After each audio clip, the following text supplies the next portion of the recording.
Namaskar, Acharya ji. My question to you is, why is it and how is it that the purpose of life is to get moksha, which is basically कि हम मौत के और जीवन के बंधन से हम दूर भाग जाएं.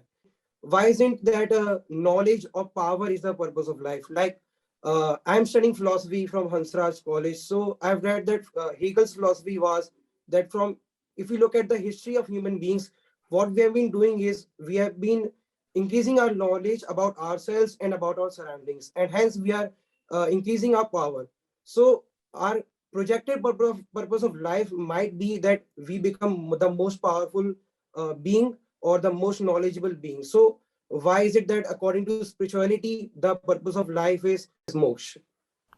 So it is not about your opinion versus somebody else's opinion. It is not about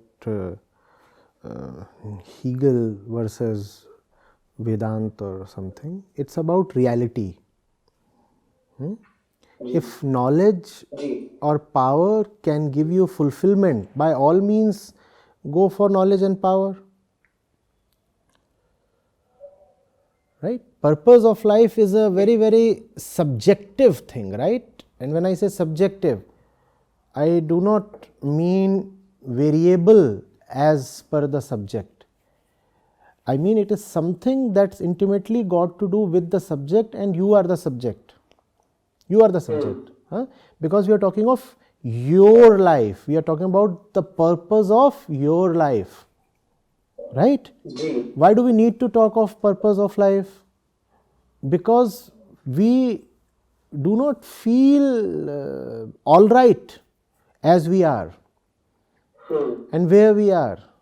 Because we do not feel all right where we are, therefore we need to be somewhere else. Because we do not feel good the way our self-concept, our self-image is, therefore there is the need for change. Right? So it all starts from you. It does not start from the Upanishads or Hegel or Kant or Voltaire. No, not from there. It starts from you. What is it that would fulfill you? Because you are the one who is restless. Over the millennia, countless people have tried power and countless have tried money and knowledge and prestige and adventure and you name it, sex. And man has tried all kinds of possible means to come to a certain fulfillment, because there is a gaping hole within. We are not at rest. We are not all right. The child is born crying. Human beings are always running hither thither to gain some satisfaction, which is even which in itself a far cry from fulfillment. But we all are looking for something. No, the eyes are continuously wandering in search of something. The ear wants to hear some special kind of news. The mind is continuously restless, and that's why there is the question: what do we want? What is all this desire for? We are desiring all the time.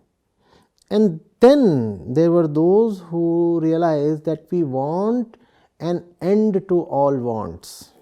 We desire the end of desires, and that is called liberation, and that is moksha. Coming to the end of desire itself, that's what desire wants. Right? Now, power or knowledge do not bring you to the end of desire, because after power you can want more power, and there is nothing called absolute power, because the hunger for power will still remain. There is no end to knowledge, because the one who is seeking fulfillment through knowledge will never be satiated through knowledge. So, according to spirituality, like there is God who is all powerful. So there is, according to Christianity, I mean, there is a kind of power, a kind of person who is all powerful and all knowledgeable.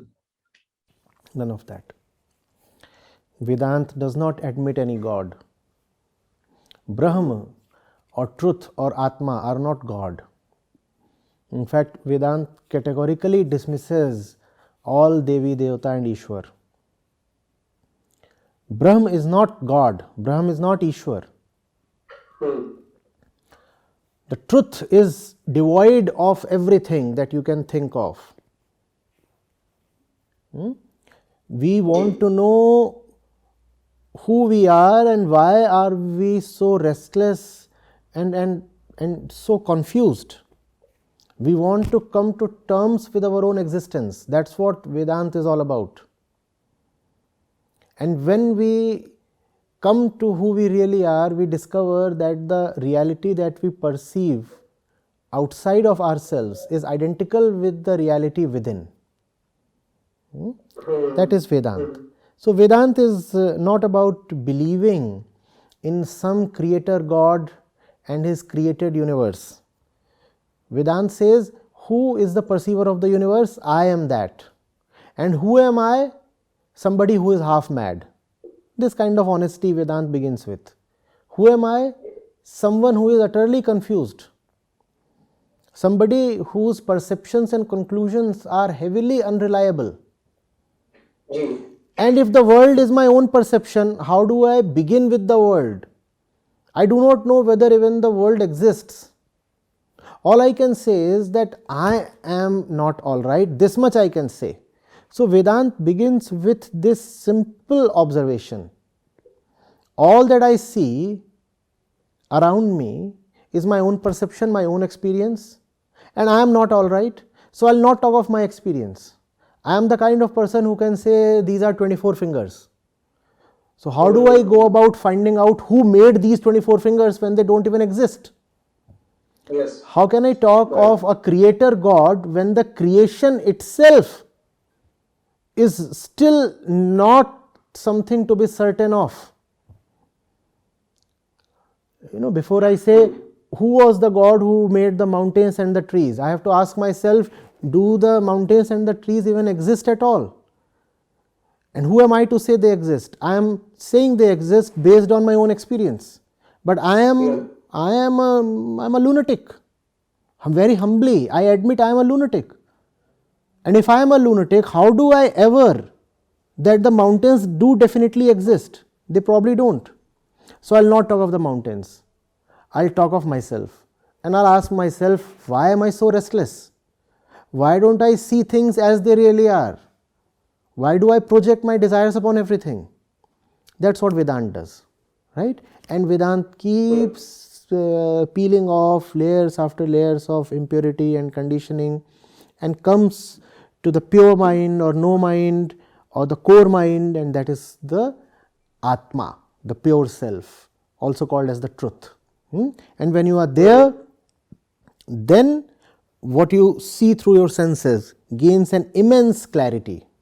And then you do not see distinctions outside of you. Not that the eyes do not see distinctions and black and white appear as one.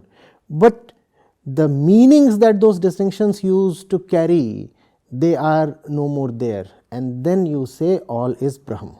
All is Brahm. That's what Vedanta is about. Vedanta is not about worshipping a god or worshipping this or that or believing in a certain creator. Vedanta believes in nothing.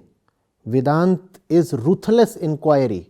No belief, no superstitions, no mandates, no commandments, nothing of that kind. Very, very pure and solid and ruthless inquiry. That's all. Thank you, Acharya.